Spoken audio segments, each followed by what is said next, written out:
So just be honest with yourself, be honest with them, and roll with the punches. You got to ride the wave, and it's not always going to be easy. In fact, sometimes it can be challenging knowing when to discipline, when to make them laugh. You got to be true to yourself more than anything.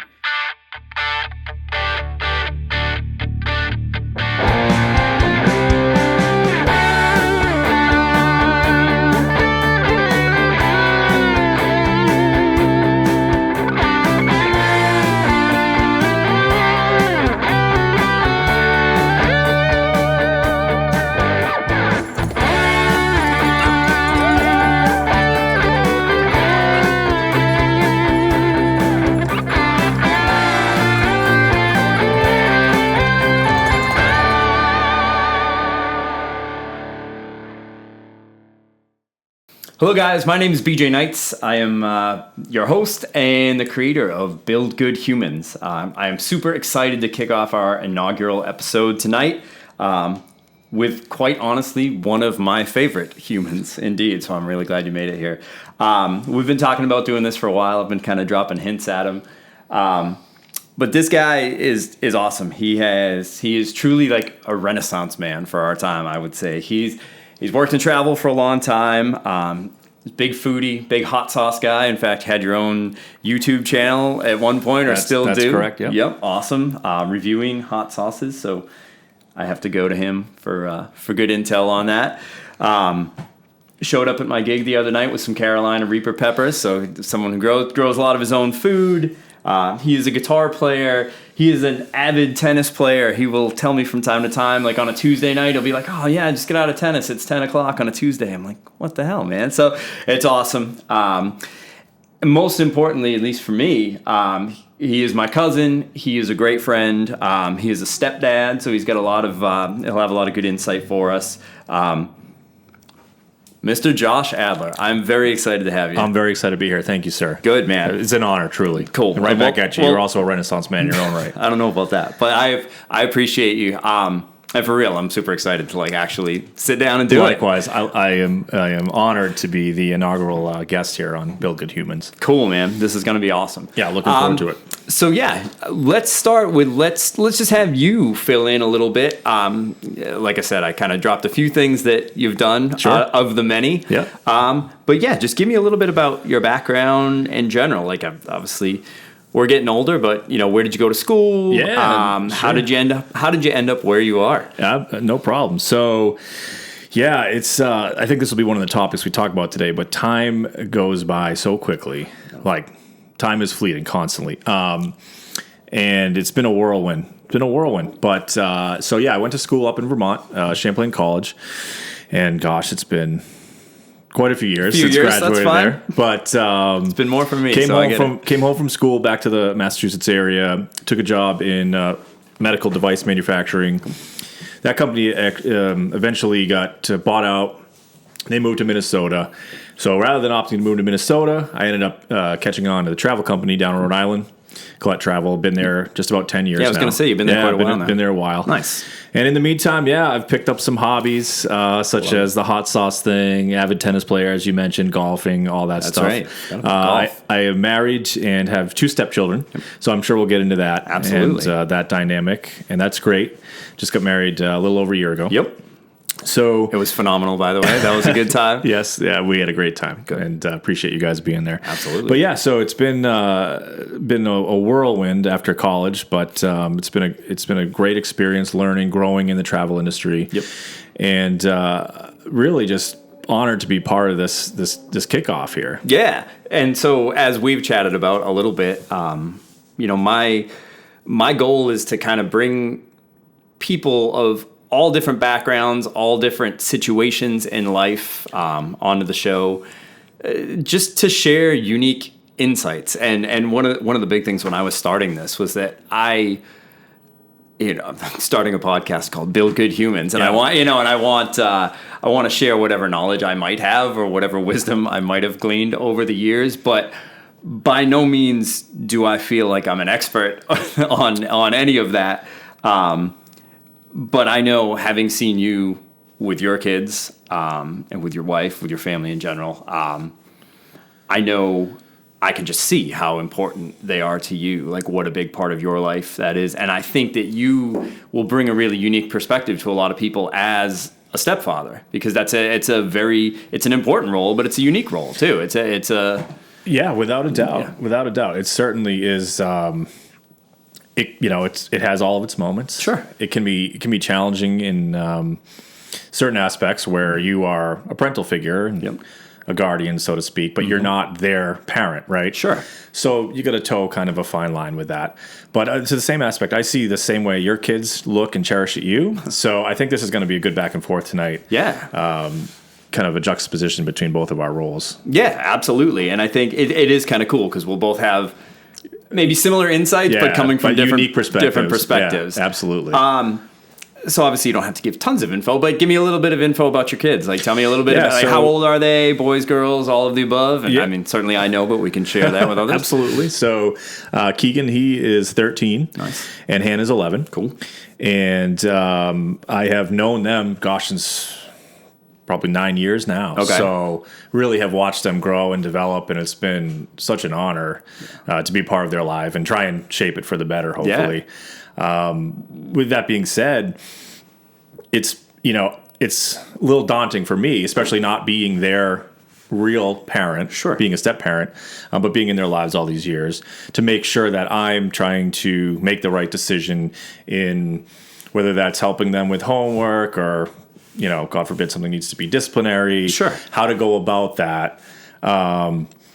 With towing the line, knowing that, hey, I'm not your real parent, but I'm here to guide you the best that I can, Yeah. based on how my parents have raised me and how I kind of view the world through my lens. So yeah, it's not always easy, but it's super rewarding. I mean, super rewarding. They're super talented kids. Yep. Yes, they are. I agree. They're into Hannah's really into soccer, which is, and she's amazing at it. And Keegan, he is a really talented musician. He writes plays. He's into theater. He Super cool. runs the gamut. Yeah. So it's been really, really neat to watch them grow and develop. And I mean, it's crazy how fast it's gone by. Yeah. Right. I can remember when Even for me, from as an Yeah, so outsider, you- from an outsider's perspective, it's for sure. wild. And when we get into your situation, I mean, you got double the kids, right? Oh man. But yeah, you really look back and you sometimes you take for granted those little moments. Sure. I think it's really important to take a step back and appreciate the good and the bad. I mean, because before you know it, these guys are going to be going on to college or trade or whatever they want to do, and then Yes. we're not going to have those moments as often. Absolutely. So it's critical to cherish those moments in the present time. Yeah. It's not always easy to do that. No. I'm sure you can. agree, Yeah, but- that is I think one of my favorite quotes that I saw, and I don't think it's actually attributed to anyone, but it always makes me laugh. They're like, two of my favorite things are hanging out with my kids and not hanging out with my kids. Yeah, and for I'm sure. like, yep, I get you. But on a serious note, I mean, I absolutely love spending time with my own kids. Like when I get to do it, it is truly still the highlight of every day. Yeah.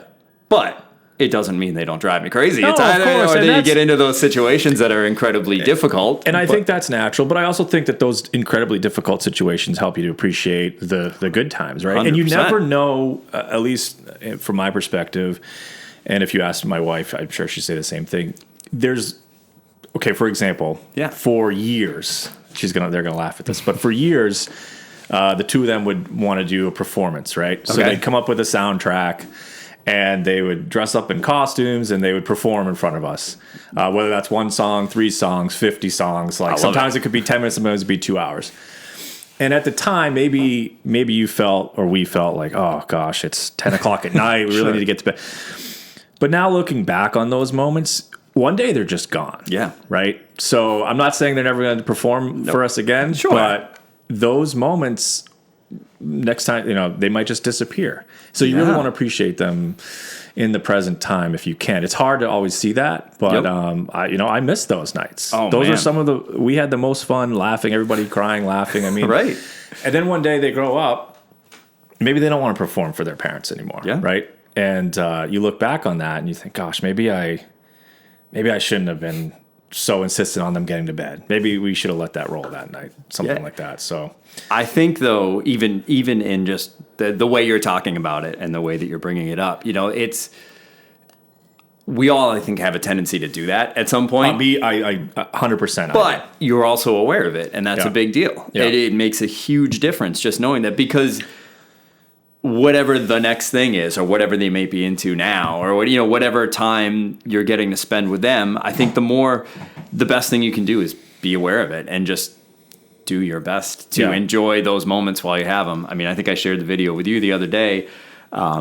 That kind of hit me on Halloween. I was out with Kayla, so we'd take the whole family out. Great example. And then Caleb, who's my oldest, usually gets an extra loop or two. We get to bring everybody back, and then he and I go out for a while. Yeah, I love that. I love that you guys do that. Me too, man. And I legitimately love it. It's fun. And at this point, I'm not out there to watch him. He's in 5th grade.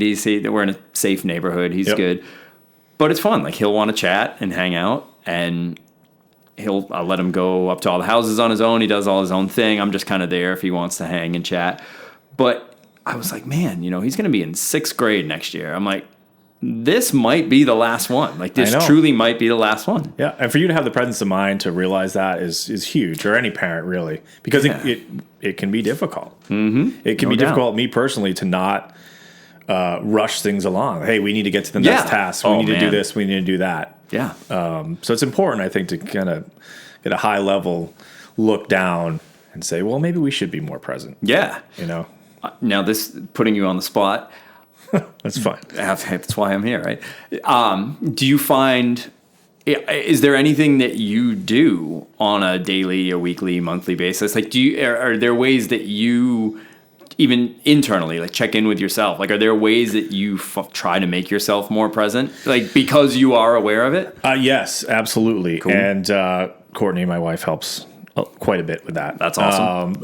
Sometimes I will literally just take a step away, not in an angry way, or just kind of in a means to rein it back in and realize that maybe we don't need to rush through this tonight. Maybe we should just enjoy this, even though, like, naturally for anybody, probably the tasks just build up, and everybody's overscheduled and sleep deprived and all that. So sometimes I think it's important to just take a step away, even if it's 5 minutes, and rein it back in, take a deep breath, and realize, all right, let's try and be more present for the next X amount of minutes, next half hour, whatever the case may be, and just enjoy it. And to that same point, if things aren't going well, I think it's equally as important to take a step away and just kind of catch your breath. I think and Courtney and I do the same thing, where we're both going 1,000 miles an hour, long days. Yep. You come home, and naturally, one or both of us are not going to have necessarily 100% left in the tank. Oh, absolutely. Right? But I do think it's important that we are upfront with each other, and we've been working on this, where, hey, I've got, half left in the tank, so you got to cover for me, or something like that. And I think as long as the parental figure is giving 100% of whatever percentage they have left, if that even makes sense. Yeah. Let's say they have half a tank. They have 50% left in their proverbial tank. Yes. Wherever they might be at that time. 100% of that 50%, I think we can carry through. Yeah. But I think it's really important to be upfront with each other and say, hey, I have it tonight or I don't. Because there are plenty of times where we have to have that moment. Yep. So in the good and the bad, whether the moment's fun and everybody's enjoying themselves and you want to be present in that moment, not rush things along, or whether the moment's really difficult and you got to kind of rein it in to kind of push through, being upfront with each other on how much each of us has to handle is really important. So that, first of all, that is awesome. I've heard something similar to that. You ever heard Mel Robbins? Do you know her? She's I don't know if life coach is the right word, but kind of an inspirational speaker. She's pretty cool. But she described something very similar that she does with her husband. And just that kind of thing where she'll come home and say, like, I've got 30 or like meaning 30%. Like, I've got this left in the tank. Relatively new to us, but I think within the last couple years, it's a way for us to check in and not just go in, both of us completely depleted. Yes. And I don't know if you guys do something similar over here, but you got, by the way, I don't even know if you mentioned it, but you have 4. Okay. I have 2 stepchildren. You have 4 under this roof. So they all provide their own challenges. Yeah, that's it. Sure, but it's, I think what was cool about your answer and what I don't even say I didn't expect, but when I immediately think of whether it's this podcast or anything, like trying to like be a parent, build up good humans, build up children, I'm always, my first instinct is to think about like my relationship with them. What can I do with the kids? And absolutely. You bring up a great point that your spouse is an absolutely integral part of that relationship. And certainly, like, I know Courtney pretty well at this point. She's phenomenal. And thankfully, my wife, Jen, is amazing as well. Without question, So it makes our lives not just easier, but better having them around, certainly. But yeah, it's funny because my first instinct is to think about my direct relationship with the kids, which is certainly important, but it's important not to forget the family unit. Absolutely. The whole piece, the intersection of the parents. Yeah, I agree. And it is easy to overlook that, especially absolutely. in the moment. If you ask her, I have a tendency to try and, more so in the difficult moments, to try and just do whatever is easier to resolve the issue. Sure. But that is most certainly not always, and probably shouldn't be, the answer, right? In a lot of cases, so sure. A lot credit to her. She'll stick through it. Yep. No matter how bad it gets or challenging it gets in whatever the situation is, to make sure that it's resolved the right way and not the easy way. Sure. So that's something that I've been working on now for years. Yeah. And I think that's the right way to go about it. Yeah. But it's not. It's can be difficult. And the other piece of that, I think for sure, taking the time to maybe investigate the harder route now will pay dividends down the line. It's going to make a huge difference down the road. The problem is you won't see it for a while. That's the kind of thing. And so, you hope you're doing the right thing. Totally. But I would almost certainly say that you are doing the right thing by taking that back extra to time. The whole step parent thing is, at the end of the day, I can be the best role model I can be, but I'm not their parent. Sure. So it gets tricky. Yeah. And credit to the kids. They respond very well. They don't throw you're not my real dad or my real parent in my face or anything. Absolutely. But for me personally, it can be challenging to just not want to overstep my bounds. And I still feel like that to this day. Sure. But I think she's going about it the right way, where it might be difficult in the moment, but it is going to pay dividends as they continue to grow and mature. And we'll be better off for it. Yeah, absolutely. And I think that's a testament to all of you, honestly. It's a testament that I know them personally at this point. They're great kids. But it's a testament to Courtney as a mom. It's a testament to their dad in the way that he's helping to raise them. It's a testament to you in the part that you're playing. And it's I'm sure it's, my own parents divorced when I was 10. Yep. And each of their partners that they went on to marry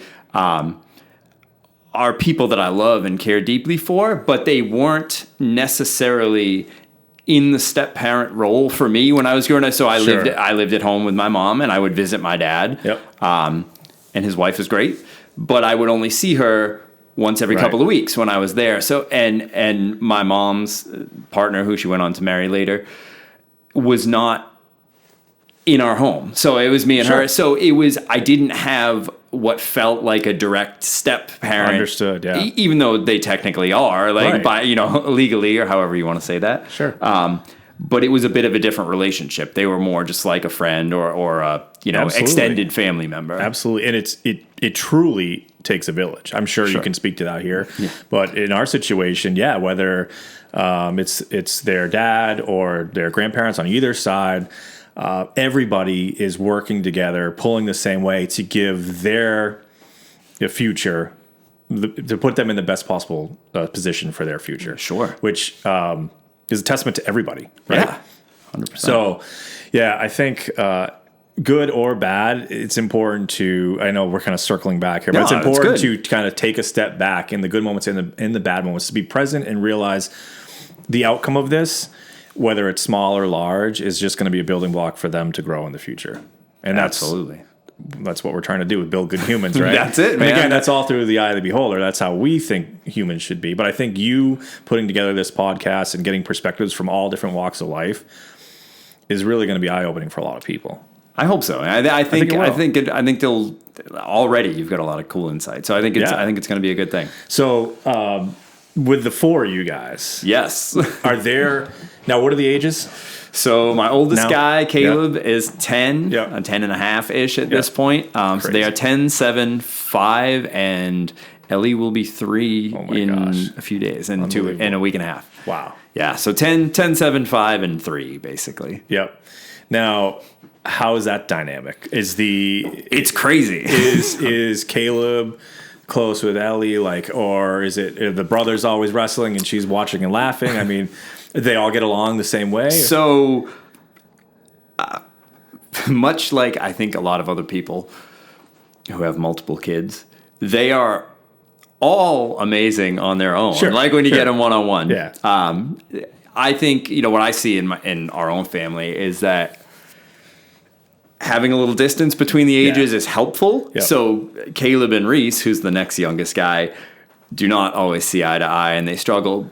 But Caleb and Ellie, or Caleb and Lincoln, who are our younger two, tend to get along a little bit better. Same thing, although I will say, and it's possibly just by virtue of the age at this point, Ellie and Lincoln are our two youngest, Yeah. who are like almost 3 and then just turned 5. They tend to bond pretty well, but it could be because it's a male and female thing. Sure. So it's not, there's a little bit less of that competition going on that Caleb and Reese have. Yeah. But I will say, even with all of that, We have a guest. all right, hold on one second. All right.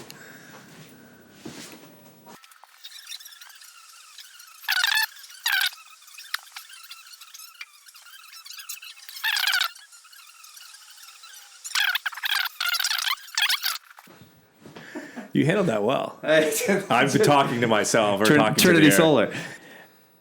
So I think I think we left off talking about my crew being Oh, yeah, so your crew, so the craziness of my own Craziness, guys, the relationship and, amongst them. yeah, just the unique dynamic. interactions and dynamics between them. Sure. And I've got 3 boys and a girl. So you get a little at pretty varied ages. So you get a lot of different interactions. Obviously, you have a boy and a girl. How do they get along? How do you find their? And I'm sure it's different every day, or different a lot different at different times. I mean, I'm one of 3 as well. Sure. So I'm the oldest, and I have a younger sister who is the middle, and then a younger brother. Cool. And it's very similar. Some days they're great and they get along really well. Other Yep. days they want to beat the crap out of each other, and that's understandable too. I think they do have some mutual interests. At the same time, they're very different people, but they come together in those mutual, like those performances I was talking Yes, about, right? yeah. Stuff like that. And especially when we do kind of vacations and outings and that type of stuff, that's when they really thrive together. There's no bickering. There's not, I mean, obviously everyone's there for a good time. Sure. But to see them laugh and enjoy each other is great. Yeah. Because that's obviously, for any siblings, that's not always the case. Yeah. But yeah, they as they get older too, they've gotten along, they seem to get along really well. Yeah. Which is nice. They're only 2 years apart. So Cool. yeah, it's fun. It's really fun to watch them grow and watch their interests change and grow as well. Yeah. It's funny. We try and do a vacation every year, and every year they always want to go to some amusement park. So I'm pretty sure by the time this is all said and done, and they're into their 20s, we will probably have hit every theme park on the East Coast. Yep. And Did you guys do this? Was it Hershey this last year? No, Hershey was a few years ago. Okay. This year we went down to Oh, Busch Gardens in Virginia. That's right. Yes. The talk is next summer to maybe do Cedar Point out. Oh, that's the. Is that Ohio? Ohio. Yeah. With the, I am the not ginormous roller coaster. I am Yes. not a roller coaster guy whatsoever. But they get a kick out of it, and they'll get me to go on a few of the water slides, which they I get a went kick out of. on like carnival rides for the first time in Yeah. many years. Recently? And it was, it was bad nightmare. news. Yeah. Nightmare. It was- So they get along, obviously, in those moments where it's a lot of fun. But even still, even at home, they tend to get along really well now. Not that That's they didn't awesome. when they were younger, but Sure. there was, sibling rivalries and stuff like that. So it's fun. It's fun to watch them grow and unite. And they definitely like to talk about step parenting. They definitely like to take advantage of me. An example, we were Starbucks for some reason a couple days ago. And I am not a Starbucks guy. I just don't know. Sure. I know you're kind of a coffee I do like my guru coffee. yourself. I usually will stick with the really lousy Dunkin' Donuts unless there's a good coffee shop around. But in any case, we ended up at a Dunkin', and I see Hannah lean into Keegan and say, "Hey, we're with Josh. He doesn't know any of the sizes, So they start ordering, I think it was venti. I had no clue what that meant. So obviously the order comes up and there's these massive drinks. I'm like, what is going on here? Yeah. So they will definitely pull the strings there when I I'm will say I involved. have like a mini personal vendetta against Starbucks. do you? Not against their coffee by any Yeah. stretch, but I'm just not ordering an Italian. Like, so I just No. always go, I'll have a medium, and Yeah. they give me they look at me like, come on, dude. That's Like, that's what I think I need to start Yeah. doing as well. In those moments, even though they're kind of taking advantage of me, to see them bond and get a kick out of Right. that is, when I look back at that makes me laugh. And I think just the fact that you've got a sense of humor. One, you're aware of it, but two, you get a sense of humor about it. You have to. If they It's need to all- bond over their pranks on me, that's totally fine. 100%. That's totally fine. I think that's great. So along the same lines, we talked a little bit about the difficulties of being a stepdad just Yeah. by virtue of that role. And one of the other things, though, is I think in a very positive way, much like a teacher or a coach or someone who's not maybe initially a part of the family, but that you do spend a fair amount of time with over the years, you can bring a fresh perspective to a lot of things too. Literally from whether it's helping with homework, you might have your own skill set that's different from Courtney or different from their dad or different from the kids themselves, to an outlook on life, it can run the gamut. Where do you find that you are more comfortable stepping in? What kind of situations do you find that you're maybe where you can pat yourself on the back a little bit? Like, all right, I'm doing all right here. That's a great question. Homework for sure. Okay. Any type of disciplinary follow-up, Yeah. right? So obviously they're kids. They're going to find themselves into certain situations where their parents naturally are going to discipline in the way that they seem fit, as they should. Yep. As they are their parents. Yeah. I think at that point, I can kind of step in and be a fresh voice. So maybe they don't want to hear the same thing over and over again, which they might hear from their mother or their father. Maybe I can step in and say, hey, listen, this is probably the reason for that discipline. Cool. This is probably the reason why they feel the way they do, because obviously it's not easy on the kids. Yeah. They're most of the time, just as we did as kids, thinking they were wrongfully disciplined for X, Y, and Z.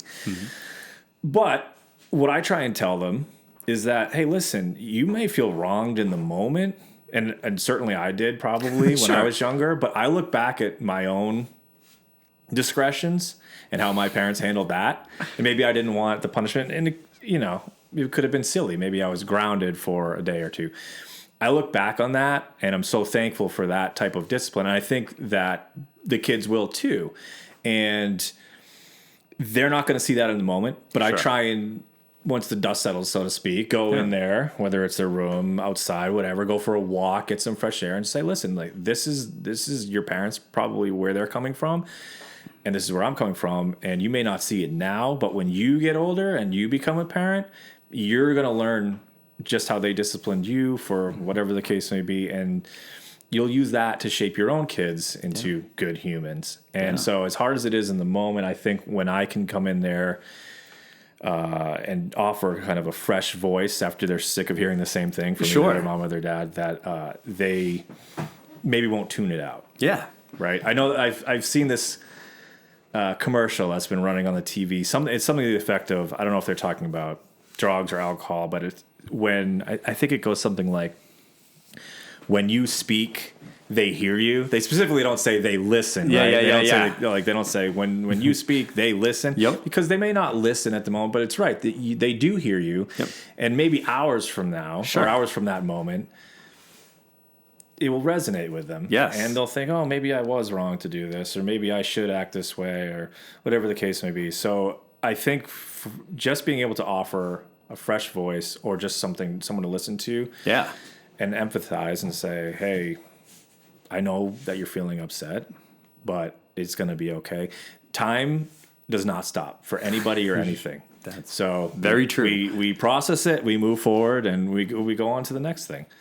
So I think in those moments, I can be helpful. Yeah. Which is nice. I mean, that is gratifying for sure. Yep. And especially when the kids come out of it and they are remorseful, whether it's like them beating each other up or whatever. Right. You know, they're remorseful for their action. I think for myself, being able to go and have that conversation with them and have them at least hear me. Sure. Even if they're not fully listening. Yep. Can go a long way for them. Absolutely. And I think it's important too, along those same lines, that not that you were implying this, but the message they might be hearing from mom or dad or from a teacher or anybody still might be great. But if they're hearing it from the same person over and over and over again, having this third party be able to come in and maybe just state it in a different way or shed a little bit of a different light on the same thing. Ultimately, I'm trying to send the same message. Absolutely, right? you're right. You're like, support. I'm not trying to send a different message. Not at all. I want the message to be the same. Yep. But maybe I can come at it from a different way. And it's just kind of an extra voice for them to hear and think, oh, yeah, maybe I didn't think of it that way. Yeah. So, and it's not just disciplinary, too. It could be in the good moments as well. Yeah. So that type of stuff I do really find gratifying. I find it gratifying to lighten the mood in tense situations. Yep. Or, you know, if Keegan may be going to a performance or Hannah's got a big soccer game, kind of just keeping things light when they otherwise, just as naturally you or I would, going into some big performance or soccer game or whatever. You get that feeling where you're nervous, you're excited, you're nervous, but just kind of keeping things light and keeping them on track is definitely gratifying. Very cool. You know, I think, I don't just think, I see them with you, and I know how much they care about you and respect you as well. And certainly I've seen you interact with them. And it's awesome to watch because you care about them and love them as if they're your own, 100%, man. And it's not forced. It's not fake. You are just showing up. Forced or fake, and that's a testament to them because they're great kids. Both of you. But yes, absolutely. And everyone involved, really. Yeah. They are great kids, and they take to what my opinions are, how I'm feeling. They also care about me, which is amazing. Yeah, and you can they see don't have it. to. They don't have to, right? Absolutely. But they do. So it's humbling for sure. And to that point, I see the way your kids look at you and Jen. Depends on the day. No. Yeah. And Thank you. It's incredible. I come home from a visit, and first thing I'll say to Courtney is, I don't know how they do it. I don't know how they do it. I don't either. But you guys do. You do, and you do it really well, which is a testament to both of you, honestly. And I think they're similar to what I was just saying. When they grow old, and you guys have, you know, all six of you under the same roof, but everyone's 10, 20 years from now, they're going to look back on how you guys got through all these situations and be so grateful for all that you did for them, even if they don't see it right now. Sure. Which I think is kind of the whole point here, right? We want to put them in the best possible means to succeed. Well, first of all, I appreciate you saying that very, very, very much. Because it doesn't, I mean, you know, but in the moment, it doesn't always feel like it.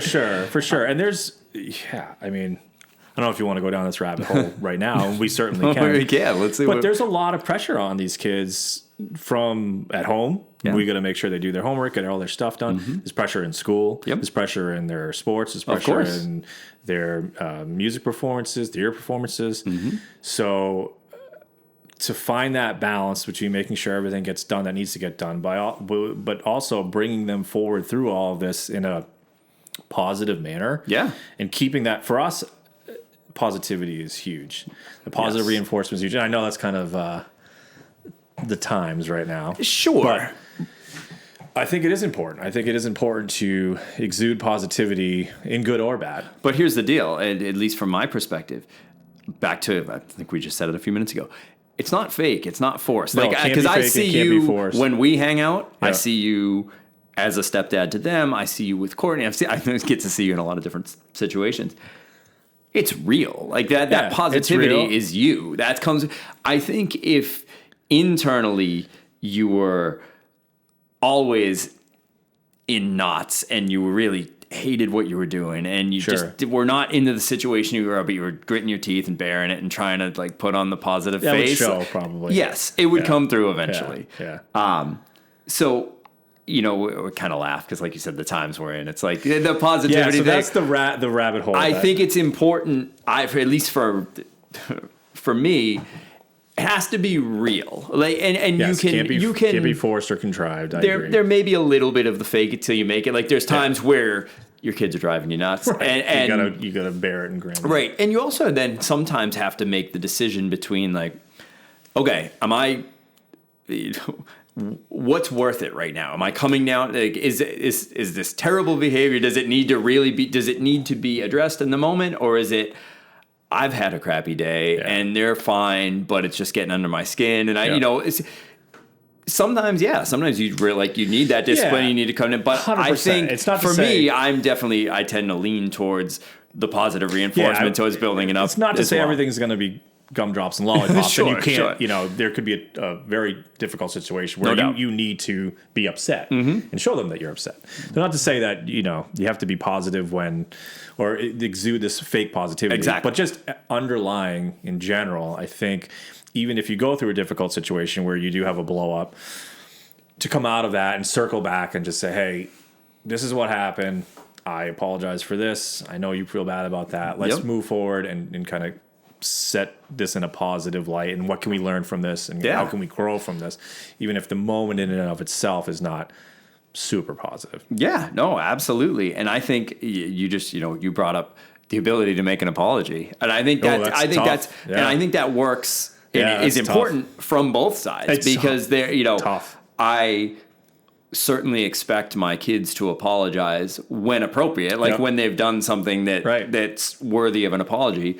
But on the flip side, there are definitely times where I have to step back and go, dude, you screwed up. Like it was just in 99 times out of 100, it's something else. It's not that moment that Right. was the problem for me. Right. It was meaning, dude, you yourself. Yes, meaning Yeah. I need to apologize Yeah. to them Yes. after I messed this up. And I feel like that all they the time. were maybe they're a little too loud, or maybe they didn't listen the Yeah. first 2 times I asked or whatever, but there are 18 other ways that I could have dealt with it better, and I just got mad. And so that is one thing I think, thankfully, especially over time and with more experience as a parent, I'm more and more willing to do that, and I try to do that quickly too. Like when I've kind of overstepped my bounds as a parent, I will pull the kids aside and apologize to them in the most honest way that I can.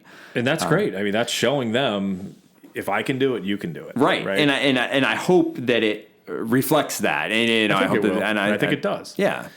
I think circling back, I think from our perspective, it is tough where the pressures from school, the pressures from doing, like I mentioned before, whatever it may be, music, theater, soccer, all of that stuff, they also need to blow off a little steam. So Sure. I think from my perspective, I need to be better at, hey, you just got home from school. You guys need to do your homework immediately. And maybe let's come up with a plan. Yeah. So let's give you 45 minutes, an hour to kind of decompress, and then whatever works for everybody.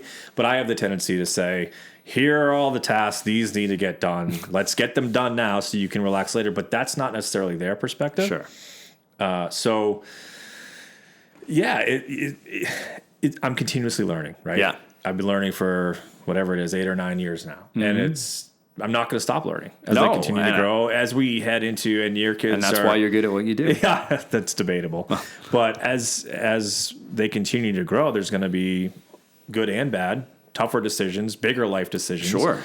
And we're in a world where everything can be judged like that. Yep. And with social media, which we could probably spend a few episodes on. Oh, no doubt. But just in general, technology, growing up for these guys in a world of nonstop technology, in my opinion, kind of puts them behind the eight ball. Sure. They're, and not to be like the old man screaming Old at the man yells clouds, at clouds, yeah. right? And I'm sure a lot of people our age feel this way, but kids don't seem to be outside as much Sure. as we were when we were kids. When we were kids, it was like you ride your bikes till the streetlights come on. Yeah.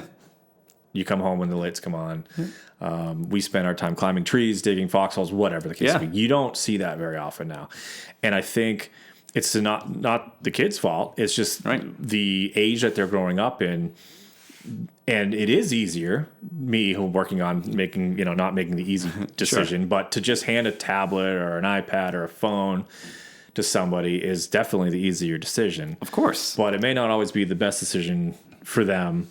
It's hard though when all of their peers have that have tablet or iPad, phone, whatever the case may be. Luckily, in our situation, both Keegan and Hannah are super creative in their own right. So maybe they're not outside building tree forts, but they're working together on a movie that they're creating inside the house, spending hours on that, using their imagination, writing scripts. Sure. So that's great. But just in general, I think growing up in this nonstop tech age for these guys is tough. It's really tough when they're constantly comparing themselves to their peers. They're constantly seeing stuff on social media. People, they're getting judged for how they look. And that obviously happened when we were younger too. But it's maybe less immediate or less immediate. And less pervasive. It wasn't every moment of every day. Yep. And I feel for them. Because as frustrating as it is as a parent trying to make sure that they are not constantly using their technology, I'm sure it's frustrating for the kids trying to keep up with their peers. Of course. And it's just, you wonder, how far is this going to go? Because it's already to a point that I'm sure many parents aren't comfortable with, right? Oh, no doubt. And what's the remedy? Right. It's a question I don't have the answer to, but as parents, I think everybody needs to try and do their best to allow these guys to still use their imagination, still get outside when they can. I think rightfully so, parents get worried about crime and they don't want their kids kidnapped and run around all over town. But we don't have a fact checker here, but I'm pretty sure I saw something that crime. Our producer's in the back. One day, but. I'm pretty sure I saw something that was like crime is actually down, the last 15 years. But everything is blasted throughout social media that there's these fears that, hey, if we let our kid outside, he or she may not be coming back. It's the perspective thing, right? It's the perspective thing. And it's tough. I don't know the answer. No, absolutely. I wish I had a good remedy. I think if you had the answer. How do you guys balance that? Are you... with great difficulty. Yeah, we're in a really great neighborhood for this type of stuff, and the kids like to ride their bikes. But the thing is, they'll go out and ride their bikes, and we all will, and it's great. But you don't see many other kids doing that now. Sure. And I feel for them. Like I wish there was just a pack of kids riding around bikes like they were when we were younger. Yeah. And there's not. So how do we be creative in that manner and keep them outside? And I think there's something to be said for breathing fresh air, using your imagination, getting that sun on your skin. Yes. Right? Like 100%. It's a lost art and it's scary. Yeah. For me, one of the reminders, and this is not to take this down another path, I'll bring it back around, but I've heard you say this in a couple of different ways. It's sort of about making those investments up front and making the difficult decisions now. Yeah. Because like you said, it's certainly easier to say, here, just here's Disney Plus, and man, check it out. I'm guilty of that. Certainly. And also, I find that there's times that, I want to go out for a run or I want to get outside, but they're like, no way, man.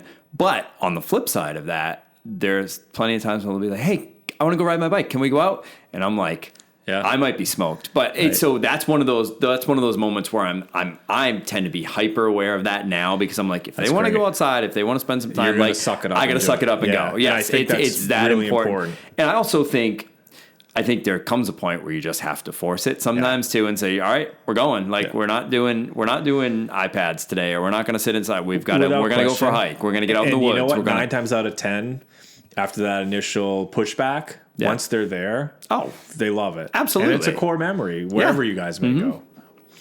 And I guarantee it's way more of a core memory than whatever was on the iPad already. Yeah, exactly. Yeah. Yes. So that goes back to what we were saying before. They may not realize that in the moment. Sure. But they also, this is the environment they've grown up in, for better or worse. Yeah. So I think as parents, we can, force is the wrong word, but if we can make sure that we do our best to get them out in those type of environments. And at least for my own guys, I would go as far as to say force in some situations.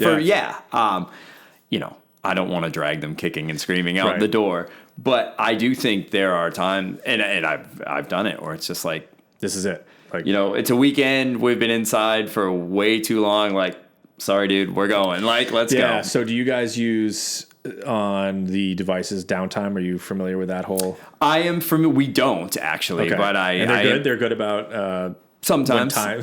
Yeah. Sure.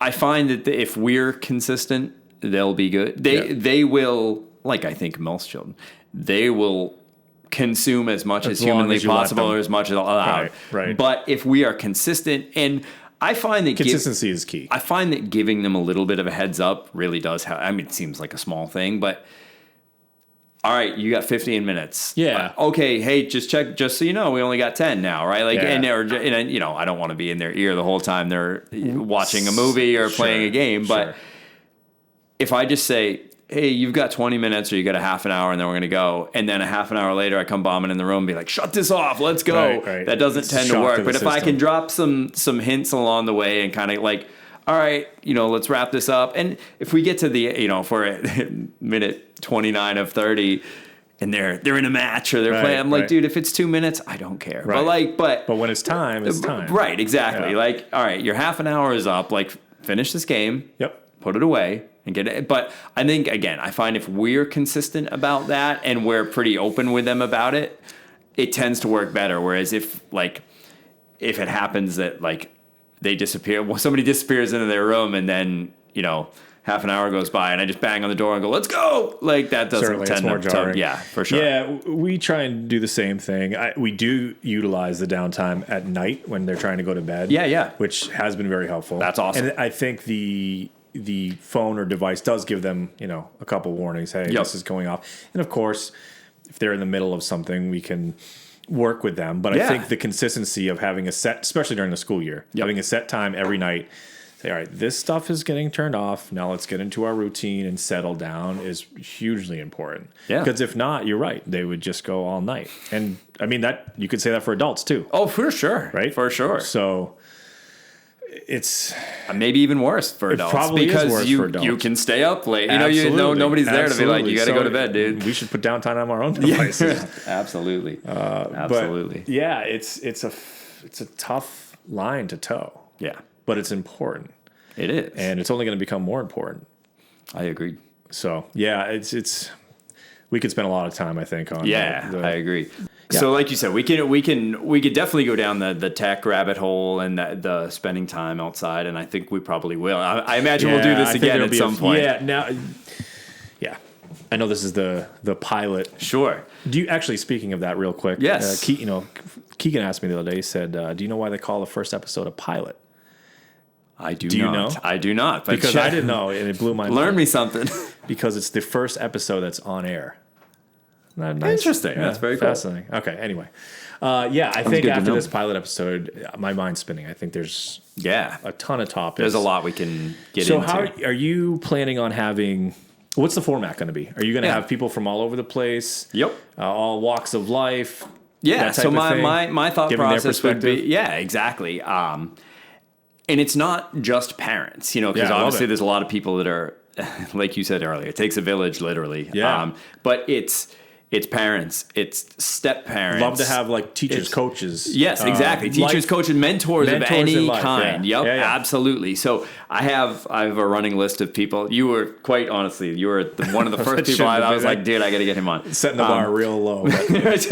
Yeah, I'm sure that being the fine musician you are, I'm sure that you probably have some decent contacts where you could get some unique perspectives. And that's it. And that's a whole, I'm not on the road anymore at this point, but that's a whole different, like being a parent who goes on tour or That's just cool. being a parent who works a corporate gig where you travel frequently. Or so, 100%. And so there's a lot you can dig into. Yeah, I love it. And I think my thought process is, like I said, get people from all different walks of life, all different situations, and primarily those with different input and thoughts than I have. It's really to get good information out there, to get inspiration for other people.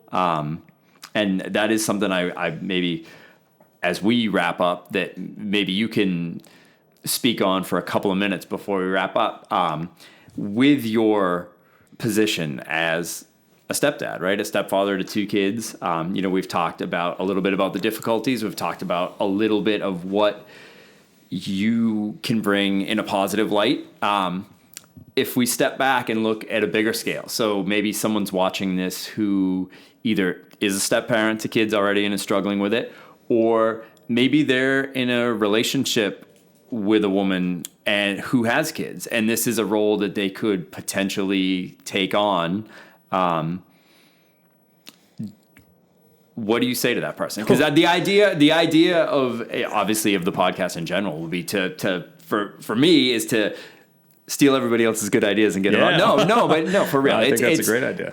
It's finding people who are really good at what they do, who clearly are just good, loving humans and have something to share. Yeah, that's.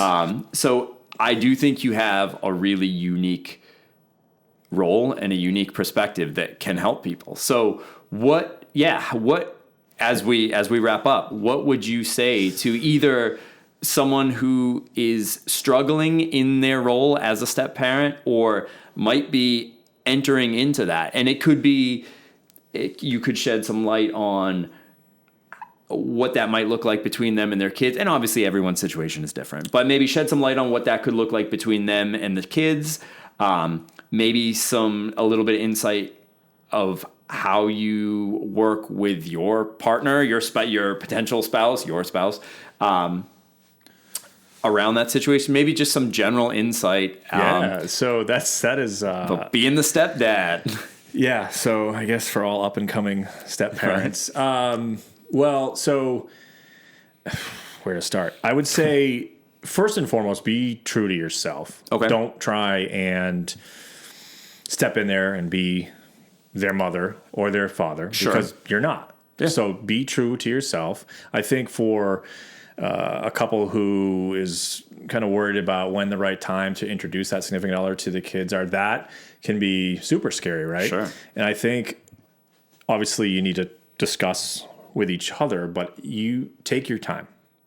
Don't rush into it. Cool. You want to be in the best possible place when you get introduced to those kids, right? Because they could be young, they could be middle school age, they could be high school age, they could be in their 20s. But you want to make sure that you have your ducks in a row and that the kids understand that this is going to be a positive influence in their lives and they're not just some person who's going to be, in and out of their life. Absolutely. So, stay true to yourself. Don't try and be the mother or the father. Be who you are. Yep. And I think if you can show them that you are a good, caring person, and you mean well, I think it's also important to show them that you mean well and are loving and supporting of their parent, whether it's their father or their mother. Absolutely. That because if these kids see, hey, this, in my case, or stepfather's case, like this guy's a clown, right? This guy he's.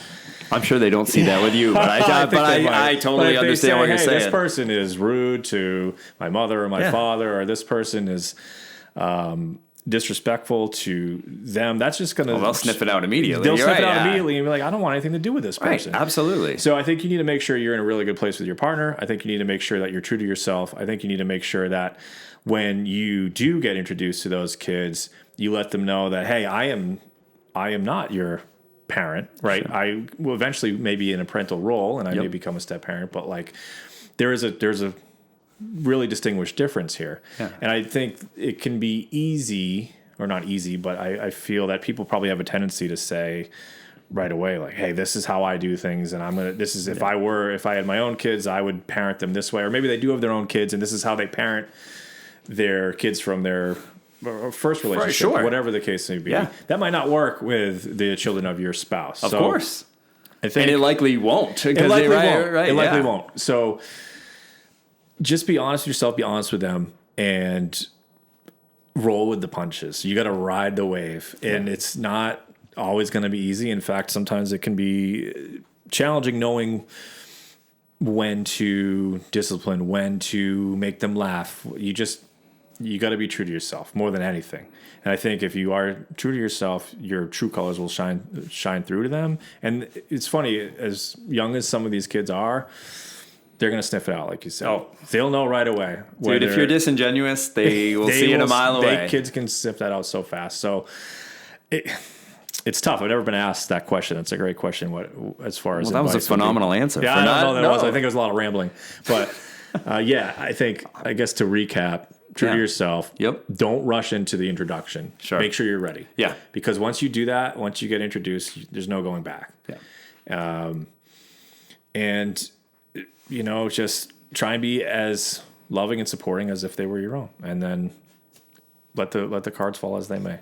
It's awesome, man. But real. Yeah, I think we're all here trying to, as you say, build good humans. That's the game plan. And I can't wait to see the perspective you get from all these guests. I didn't even think of literally. You could get teacher, coach, police officer, yes, yeah, medical worker, working different hours. I mean, you really the gamut. Yeah, musician, touring musician. There's so it's many. Endless. So I think I have not personally seen, I don't know if you're big into podcast worlds, but I have not. I do enjoy some podcasts. Seen anything like this. Cool. I think it's so cool that you're bringing this to all the people out there. Well, I can't wait to see how it grows. Really, growing good humans and growing good podcasts. Right. Too, hopefully they both simultaneous, right, side by side. But this has been awesome to chat with you like this, man. Man, I am truly I can't thank you enough. I am excited to get the whole thing rolling, but it really is an honor to have you do the first one. And I think just by your answer to that last question, because certainly we talked about some very loose ideas beforehand, but I'm still putting you on the spot with a lot of these questions. Yeah. And that answer, as someone who doesn't have stepchildren, could not be more spot on. It's a phenomenal answer. And I mean, I think that's just good. It's good advice in life, right? Be who you are. Be whatever situation you might be getting into, certainly even more extreme as you're being introduced maybe to new family members or potential family members, but make sure you're ready. Make sure it's really important to take that time for yourself too, and work with your partner, but make sure you, as the potential step parent, that you're ready for it too. Yes, exactly. Because if you can't give it all, there's no point. And like I said before, I have seen them with you. I have seen you with them. That love and the respect, certainly between you guys, is mutual and it's very evident. And again, thank you for you're welcome, thank you man. for coming on, man. Love and respect mutual with you this was too, awesome. and Jen and the kids. It's been an honor to be here. Cool, man. We'll do it again soon enough. All right, sounds good. Let's go get some dinner.